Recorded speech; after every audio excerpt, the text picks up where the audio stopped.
સાંઢની મહેનત. કેટલાક વર્ષો પહેલાની વાત છે. એક દાદીમા હતા.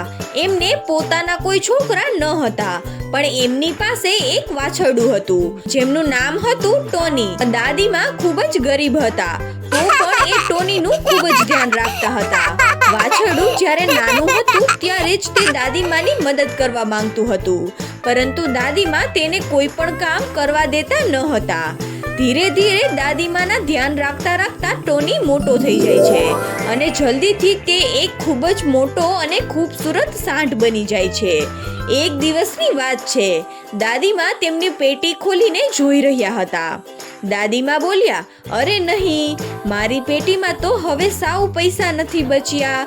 મારે હવે કંઈક કામ શોધવું પડશે, નહીતર મારી પાસે હવે ખાવા માટે કંઈ નહીં વધે. સાંઢ આ બધું દરવાજાની બહાર ઊભો રહીને સાંભળી રહ્યો હતો.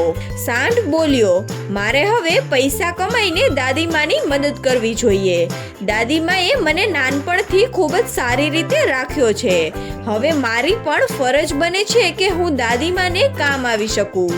પછી સાંઢ કામની શોધમાં આગળ ચાલ્યો જાય છે અને એક ગામમાં પહોંચે છે.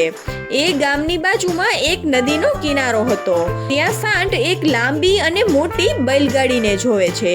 સાંઢે જોયું કે એ બેલગાડીમાં 100 પૈડા લાગેલા હતા અને તે બેલગાડીમાં જોડેલા સાંઢ દ્વારા તે બેલગાડી આગળ વધી રહી ન હતી, કેમ કે બેલગાડી ખૂબ જ ભારી હતી. એટલા માટે તે સાંઢોને બેલગાડી આગળ ખેંચવામાં મુશ્કેલી પડતી હતી. સાંઢ બોલ્યો, લાગે છે કે એ બેલગાડી ખૂબ જ ભારી છે, પણ હું આ બેલગાડીને આગળ ખસેડી શકું છું. પછી સાંઢ એ બેલગાડીના માલિક પાસે જાય છે. સાંઢ બોલ્યો, નમસ્તે માલિક, હું તમારી આ બેલગાડીને આગળ ચલાવવામાં મદદ કરી શકું છું. તમે એમના માટે મને પૈસા આપી શકો છો. મારે મારા દાદીમા માટે પૈસા જોઈએ છે. બેલગાડીનો માલિક બોલ્યો, આ બેલગાડી ખૂબ જ ભારી છે ટોની, અને મારે અત્યારે જ આ બેલગાડીને લઈને બજારમાં પહોંચવાનું છે, પણ હું તને એક મોકો જરૂર આપીશ. જો તું આ બેલગાડીને આગળ ખસેડી શકે છે તો હું તને જરૂર પૈસા આપીશ. પછી ટોની એ બેલગાડીને ઉઠાવવા માટે તૈયાર થઈ જાય છે અને પૂરી તાકાત વડે બેલગાડીને ખેંચવા લાગે છે અને બેલગાડીને લઈને ટોની તાકાત સાથે આગળ ચાલવા લાગે છે. આ જોઈને બેલગાડીનો માલિક ચોંકી જાય છે. ટોની એ બેલગાડીને લઈને ખૂબ જ ઝડપથી ચાલે છે અને સમયસર બેલગાડીના માલિકને બજારમાં પહોંચાડી દે છે. બેલગાડીનો માલિક ખુશ થઈ જાય છે અને ટોનીને કહે છે કે ધન્યવાદ ટોની, તે જે કામ કર્યું છે તે બીજું કોઈ પણ કરી શકત નહીં.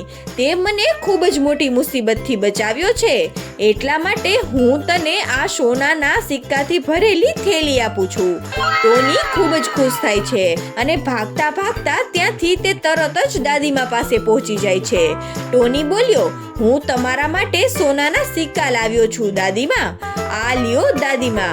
દાદીમાએ થેલીમાં જોયું અને ટોનીને પૂછ્યું, ટોની, તને આટલા સિક્કાઓ ક્યાંથી મળ્યા? ત્યાં જ બેલગાડીનો માલિક ત્યાં આવે છે અને દાદીમાને કહે છે કે આ સિક્કાઓ ટોનીએ કમાયા છે. આજે ટોનીએ 100 પૈડાવાળી બેલગાડીને ખેંચીને બજાર સુધી પહોંચાડી છે, કેમ કે એ તમારા માટે પૈસા ભેગા કરવા માંગતો હતો. દાદીમા બોલ્યા, શું આ સાચી વાત છે ટોની? ટોની બોલ્યો, હા દાદીમા, હું નહોતો માંગતો કે તમે પૈસા કમાવા માટે પરેશાન થાવ અને હજી વધારે કામ કરો. એ દિવસ પછી એ દાદીમાને ક્યારેય પણ કામ કરવાની જરૂર ન પડી અને ટોનીની મદદથી તેમની ગરીબાઈ પણ દૂર થઈ જાય છે. તો બાળ મિત્રો, આ વાર્તા પરથી આપણને શીખવા મળે છે કે સાચો પ્રેમ અને સ્નેહનું હંમેશા મીઠું ફળ મળે છે.